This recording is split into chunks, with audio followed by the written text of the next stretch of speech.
kita akan bahas segala macam tentang cloud computing, atau kalau versinya Ivan Lanin, komputasi awan. Cloud computing ini artinya melakukan perhitungan di awan. Simbol awan atau cloud digunakan untuk menggambarkan jaringan internet, sementara sebutan komputasi atau computing digunakan karena prosesnya yang berupa pengolahan serta perhitungan data. Jadi, cloud computing adalah teknologi yang menggunakan jaringan internet untuk mengakses sumber daya dalam proses pengelolaan data, pengolahan data, hingga pengaplikasiannya. Bingung ya? Pasti bingung kan? Gak usah malu-malu kalau bingung. Gak apa-apa kok. Sama, saya juga bingung. Jadi gini, cloud computing itu bisa berupa penyimpanan file atau data yang bisa diakses dari manapun menggunakan internet. Tapi nggak cuma buat nyimpan file, cloud computing juga bisa berupa aplikasi pengolah lembar kerja, pengolah presentasi, atau bahkan mungkin aplikasi video editing. Aplikasi ini bisa diakses dari mana saja dan kapan saja selama ada jaringan internet. Untungnya apa sih pakai cloud computing? Apa ayo? Ada yang tahu? Atau tempe? Pertama, sistem cloud ini fleksibel dan dapat diakses di mana saja, asalkan ada koneksi internet sebagai media penghubung. Sobatkom dapat menggunakan smartphone, PC, maupun laptop untuk mengakses data dan pekerjaan dimanapun dan kapanpun. Kedua, pengamanan dari bencana atau disaster recovery berupa backup data.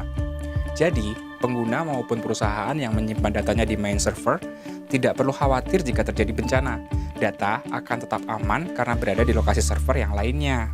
Jadi, kalau lagi garap skripsi atau tesis, terus laptopnya crash, data-data Sobatkom tetap aman di awan. Ketiga, pembaruan perangkat lunak otomatis. Penyedia layanan akan melakukan update secara teratur, jadi Sobatkom tidak perlu mengelola sistem software untuk menjalankan aplikasinya. Keempat, meningkatkan kolaborasi dan kontrol dokumen. Ketika harus bekerja secara bersamaan, cloud computing adalah layanan yang tepat karena sistem ini dapat digunakan secara bersamaan. Cloud computing memungkinkan kita menyewa sumber daya teknologi informasi berupa software, processing power, storage, serta memanfaatkannya sesuai kebutuhan kita.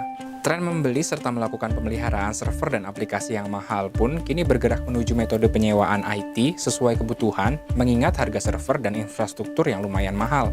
Pengguna atau perusahaan tinggal membeli paket cloud pada penyedia cloud dan tidak perlu memikirkan maintenance pada hardware maupun software.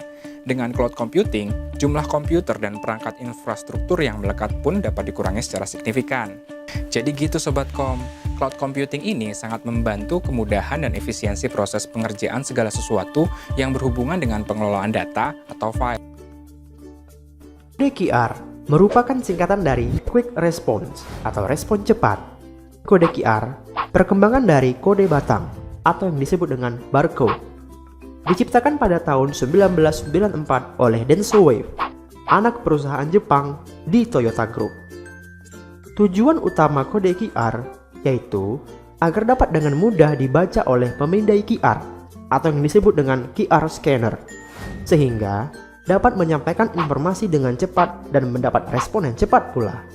Berbeda dengan kode batang yang hanya menyimpan informasi secara horizontal, kode QR mampu menyimpan informasi secara horizontal dan vertikal. Maka dari itu, kode QR dapat menampung informasi yang lebih banyak. Nah, kira-kira apa saja yang dapat disimpan oleh kode QR? Tidak seperti pendahulunya kode batang yang hanya bisa menyimpan angka. Kode QR dapat menyimpan berbagai hal dan memicu berbagai aksi, di antaranya alamat website, kartu bisnis, jaringan wireless, geolokasi, dan teks biasa. Kelahiran kode QR memungkinkan kita bisa berkomunikasi dengan media yang di-scanning melalui ponsel secara efektif dan efisien.